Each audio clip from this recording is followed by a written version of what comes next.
Juan de la Rosa.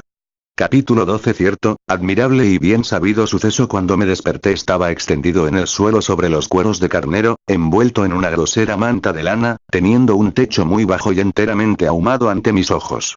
Me volví con esfuerzo a un lado, y vi en cuclillas y arrimado a la pared de piedras toscas sin cimiento, a un indio viejo con montera abollada y poncho negro que le cubría todo su cuerpo hasta los pies.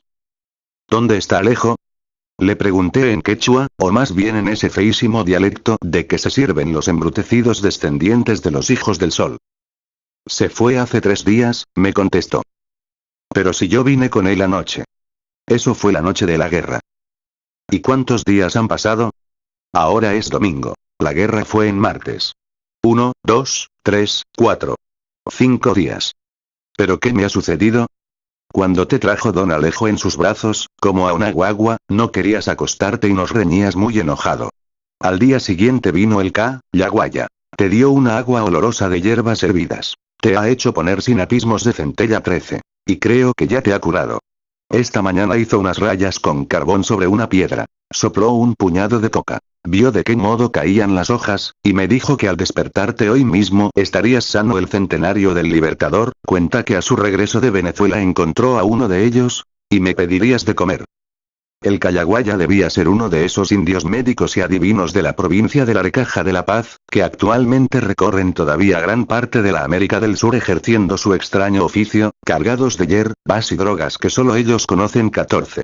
Comprendí que me había dado algo, una fiebre cerebral. Me sentía muy débil. Me dolía todo el cuerpo, especialmente el cogote, los brazos y las piernas, donde la terrible centella había hecho sus efectos revulsivos. Pero me senté y comencé a vestirme con mis ropas que encontré a mi lado.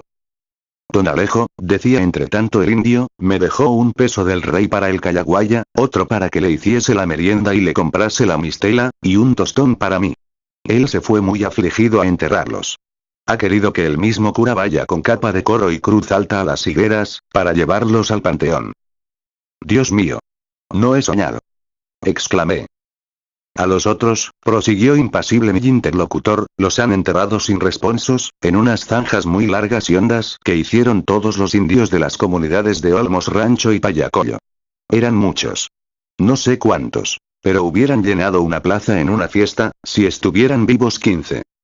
Calló aquí un momento, para llenarse la boca de la culli, o sea un puñado de coca con su respectivo pedacito de yucta o ceniza amasada con papas, y volvió a decirme mientras mascaba.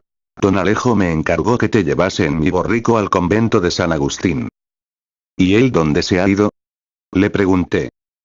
A hacer el duelo con la abuela doña Chepa y con Clarita, en un vapor de la carrera del Pacífico. N. Dele, 15. Llegaban a 1000. Torrente se queda corto cuando dice, fueron los principales trofeos de esta insigne victoria 8 cañones, un obús, una bandera, 70 prisioneros y 600 muertos que se hallaron al día siguiente tendidos en el campo.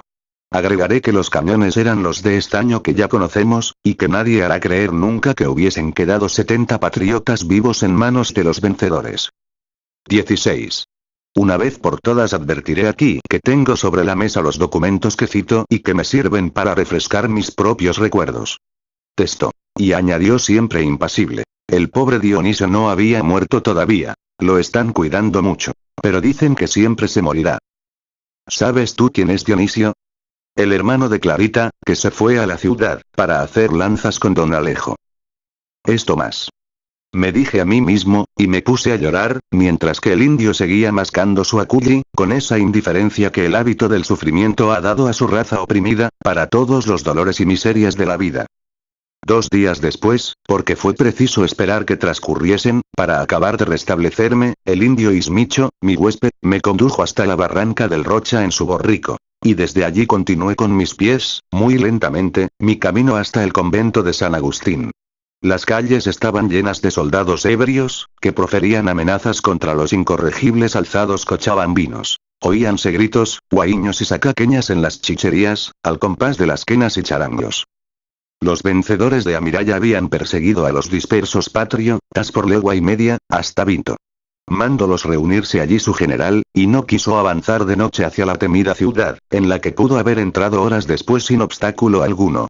Tomó, más bien, otro camino a la izquierda, subiendo el cauce del río Anocaraire por media legua, y acampó en la ranchería de este nombre, en uno de los puntos más amenos y poblados de árboles del extenso valle.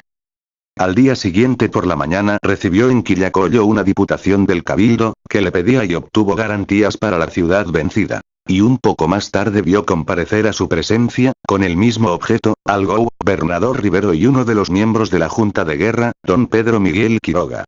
Pocos días antes Rivero le había escrito una carta muy notable, en la que le conjuraba, como a americano, a desistir del temerario propósito de continuar una guerra tan desastrosa, cuyo término fatal sería el triunfo de las nuevas ideas. Cuando todo lo expuesto suceda, le decía, vuestra señoría no habrá adelantado otra cosa que hacer execrable su nombre, malogrando la oportunidad que tiene de borrar las horrorosas impresiones que causó el suceso de la paz en el año pasado de 1809, júzguese cuál sería ahora la satisfacción de Goyeneche, al ver a Rivero vencido y suplicante. Aquel día se adelantó en triunfo a la ciudad. Pero se detuvo y fijó sus reales en las afueras, en la chimba de Vergara, sobre cuyo alto mirador hizo poner orgullosamente su bandera. En un oficio a la Junta Provincial, o más bien al único miembro de ella que se había doblegado, decía: mañana, entre 10 y 11, verificaré mi entrada en esa ciudad, dirigiéndome inmediatamente al convento de Nudes, tras Señora de las Mercedes, donde en reunión de todo el clero se celebrará el sacrificio de la misa con un sencillo Te Deum, y concluía con estas curiosísimas palabras: siendo de mi privativo resorte elegir un alojamiento en el que ratificaré a todo ese vecindario lo pacífico de mis intenciones. 16. El vencedor de Chacaltaya, Huaquí y Amiraya no las tenía todas consigo. Se figuraba que los edificios públicos estaban minados y que los insurgentes podían hacerlo volar con todos sus laureles. Mi buen maestro me recibió con los brazos abiertos y me tuvo largo rato estrechado contra su pecho, mientras que yo lloraba hondamente conmovido. Me hizo sentar después, y habló él primero, como si temiese oír lo que yo podía decirle. Una persona que me envió ayer a Alejo, de Vinto, donde está actualmente con la pobre abuela, me ha informado de todo, y te esperaba ya con impaciencia y cuidado por tu salud, hijo mío. La suerte desgraciada de nuestras armas estaba prevista por mí. ¿Qué podían hacer nuestros sencillos y candorosos campesinos, tan úfanos de sus cañones de estaño, contra un ejército inmensamente superior a ellos por sus recursos, armas y disciplina? Pero lo que ha pasado con Francisco Nina y su familia, eso es horrible. No sé cómo tengo valor para recordarlo, cuando me estremecía la idea de oírlo otra vez de tu boca. Después de un momento de triste silencio, me dijo súbitamente: ¿has visto nunca más ingenuidad y nobles sentimientos que en esa humilde familia? No, señor, le respondí. Yo creía encontrarme ya entre los míos. 17. El padre debía pronunciar estas palabras como están escritas, en francés grotescamente chapurreado, a la manera de los más afamados literatos de aquel tiempo. Agregaremos que, como si fuesen de mi propia sangre. Y no te engañabas completamente, repuso él. La abuela es hija de Flores, relacionado de Calatayud, cuya muerte quiso vengar con un nuevo alzamiento, sin conseguir otra cosa que un horroroso suplicio. Ella y todos los suyos se consideraban parientes de tu madre. No venían a verla, porque con la susceptibilidad propia de los campesinos creían que la niña no los halagase o se avergonzara de ellos. Pero la amaban desde lejos. La servían sin que ella misma lo supiese. ¿Recuerdas tú la vaca negra que Alejo va triunfalmente todas las mañanas? La abuela, pobre anciana. ¿Cómo estará llorando? La abuela, te digo, la mandó con Dionisio a la ciudad. Cuando Alejo le hizo decir la receta que yo había dado. Luego, como para huir de cualquier modo de sus tristes pensamientos, abrió con estrépito la puerta y salió precipitadamente, diciéndome: vamos pronto. Vamos andando. Lo seguí en silencio. Pero mi sorpresa, mi disgusto y contrariedad no pudieron ocultársele cuando tomamos la calle que conducía a casa de doña Teresa. Es de todo punto indispensable, me dijo entonces. La señora me ha ofrecido y hasta jurado enviarte a Chuquisaca antes de 10 días. Tú necesitas estudiar más que nunca, Juanito. Preciso es que otro día sirvas a tu patria desgraciada con entera conciencia de tus deberes de hombre y ciudadano. Porque tu patria no ha muerto, ni pueden enterrarla en las zanjas de Amiraya, y ha de renacer 1000 veces de la sangre misma de sus inmolados defensores. Abierto por mi maestro, sin anunciarse, el portón del alabardero, pues la puerta del oratorio estaba cerrada, vimos, al entrar en la sala, al padre Arredondo cómodamente sentado en el más ancho sitial, junto a una de las mesas de berenguela, teniendo en esta al alcance de su mano una bandejita de bizcochos y un gran vaso de vino añejo español, llamado el católico, pero más moro que Boabdil, sin gota de bautismo. Doña Teresa muy contenta, rejuvenecida, de medio luto, adornada de enormes zarcillos de diamantes y un collar de perlas como huevos de paloma, ocupaba el otro lado, sentada en el extremo de la banca. Mi maestro saludó con la cabeza, y comenzó a decir: «Perdonen vuestras mercedes la necesidad de traer a...». Pero doña Teresa, que ya me había visto, le interrumpió, exclamando: «¡Qué felicidad! Ahí está el pobre muchacho. Mi remordimiento hubiera sido eterno si le pasara algo de malo. Porque yo, nuestro Señor me está oyendo, y Él me castigue si no es verdad, lo mandé con Pancho sin saber lo que era esa familia de, Dios los haya perdonado». Mi maestro hizo un movimiento de impaciencia. Pero se contuvo, y fue a sentarse al otro extremo de la banca. Yo lo seguí, para continuar de pie a su lado. La noble señora prosiguió hablando. «Como dije a vuestra paternidad, y también al reverendísimo padre comendador de la Merced». Señal de asentimiento del aludido. Quiso hablar, pero tenía la boca llena de bizcocho, y prefirió beberse medio vaso de vino. «Ahora podemos ocuparnos con calma, sin cuidados, bendito el apóstol Santiago, de la educación de este infeliz huerfanito.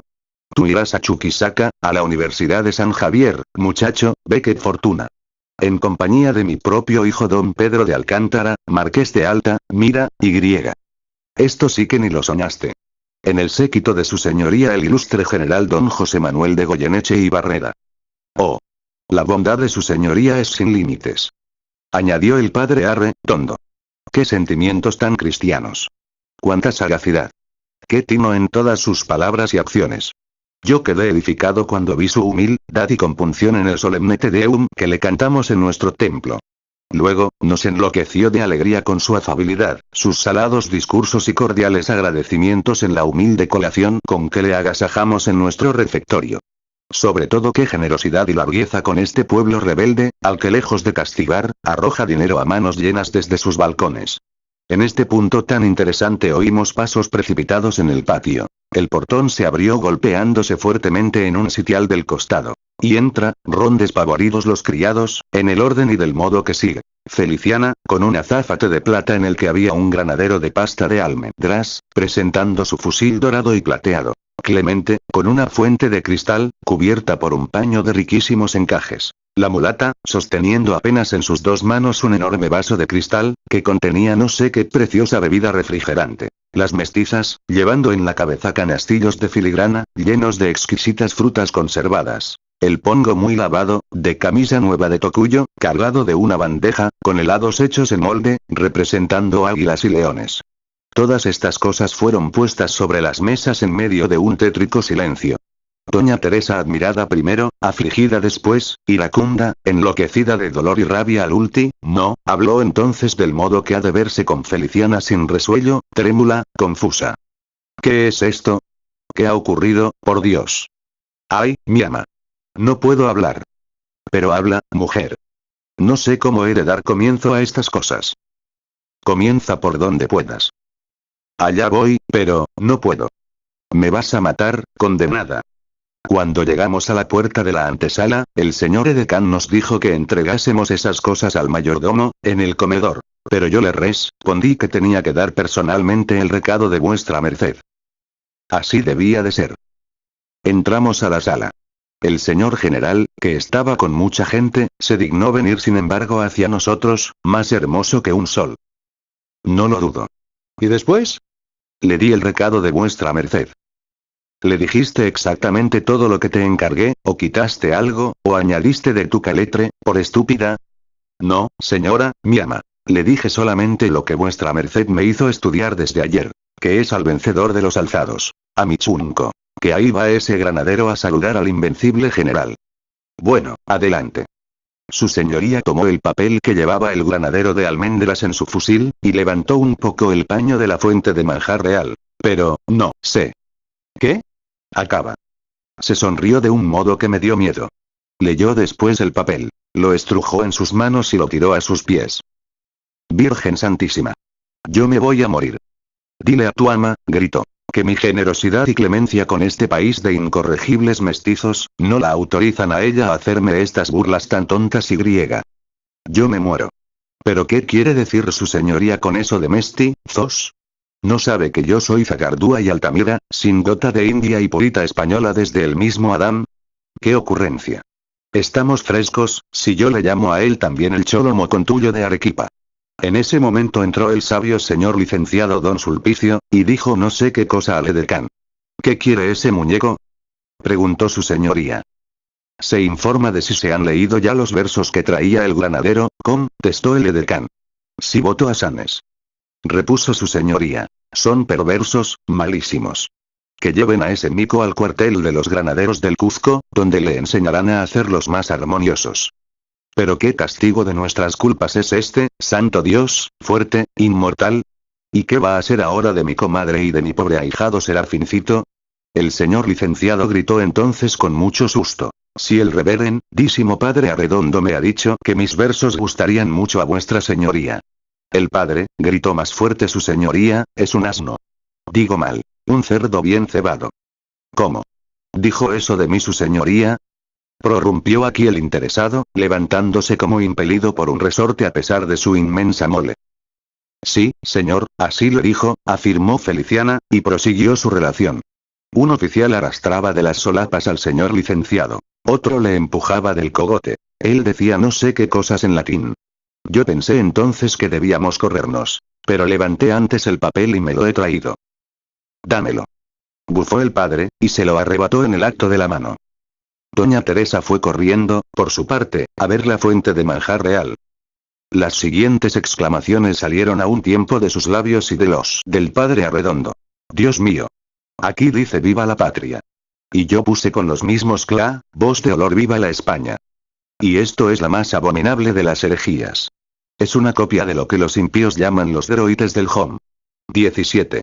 Asombro, estupefacción general de aquellas gentes. Doña Teresa no pudo contenerse. Estalló. Se precipitó como una furia sobre la infeliz cría, quiso arañarla. La empujó por el pecho, de modo que por poco no la hizo caer de espaldas. Sal de aquí, negra espantosa. Llévate a esas bestias. No quiero ver a nadie.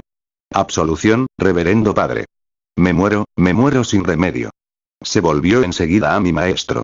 Estaba horrible, lívida. Parecía una gorgona. ¿Cómo te gozarás tú? Le dijo. Triunfa. Ríete, azuzador de los alzados. Mi maestro tomó el partido de calarse la capucha y retirarse de allí en silencio. Yo tomé más que deprisa el camino de mi cuarto. A la entrada del pasadizo encontré a las pobres criadas, que rodeaban a Clemente. Y oí a este decirles con profunda convicción. Su merced, nuestra ama, no quiere creer en el duende. Es el duende, el mesmenísimo duende de la otra vez, hijas mías.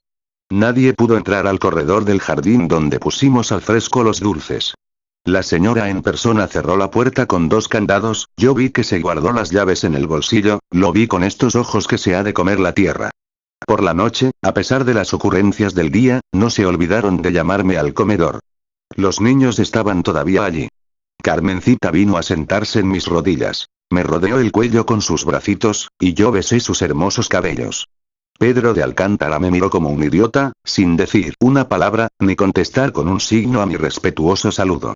Agustín se me acercó. Tomó una silla a mi lado. Quiso que yo le contase cómo era una batalla. Yo le ofrecí darle gusto en eso y cuanto quisiese al día siguiente. Porque las fuertes impresiones que había sufrido y mi reciente enfermedad me habían dejado como atontado. Al irme a mi cuarto después de cenar, vi que las criadas se habían vuelto a reunir en torno de Clemente, en un ángulo del comedor. Y oí decir otra vez a este, con la misma convicción y seriedad. Es el duende, hijas mías. Para distraer mi imaginación abrí la comedia de Moreto en el punto en que la había dejado, y que tenía por señal una lágrima mía, como queda dicho en el capítulo 9 de estas memorias. Era la escena 13 del acto tercero entre el rey Don Pedro el Cruel y un muerto. Esta palabra me hizo estremecer. Pero continué leyendo. Muerto. Aguarda. Rey. ¿Quién me llama? Muerto. Yo. Rey. ¿Qué veo? ¿Sombra o fantasma? ¿Qué quieres? Muerto. Decirte que en este punto has de ser piedra. Aquí dos manos muy frías me taparon los ojos. Se me erizaron los cabellos. No pude ni gritar. Una risa contenida que oía a mis espaldas, me tranquilizó un poco. Las manos se apartaron. Me volví, pero mis curiosos lectores que deben creer en duendes menos de lo que yo creía entonces, lo habrán sin duda adivinado. Era mi amigo el overo en carne y hueso, el hijo del gringo, el bellaco Luisito Cross, según le llamaba mi maestro. «¿Qué susto te he dado?», me dijo riendo. «No era para menos», le contesté muy enfadado. «Perdóname, Juanito, yo soy así. Te conozco mucho, y no quisiera verte nunca. Y yo me muero solo por verte». «¿Pero qué quieres? ¿Por dónde has entrado?». «Voy a contestar a esas preguntas y a cuantas adivino que tratarás de hacerme enseguida. Pero tú responderás a su tiempo a las que yo te dirija. Has de saber que antes, hace más de un año, solía yo venir a divertirme como ahora en esta casa. No te diré las cosas que hacía para asustar al Zambo y la Negra, que son más perversos que los duendes verdaderos.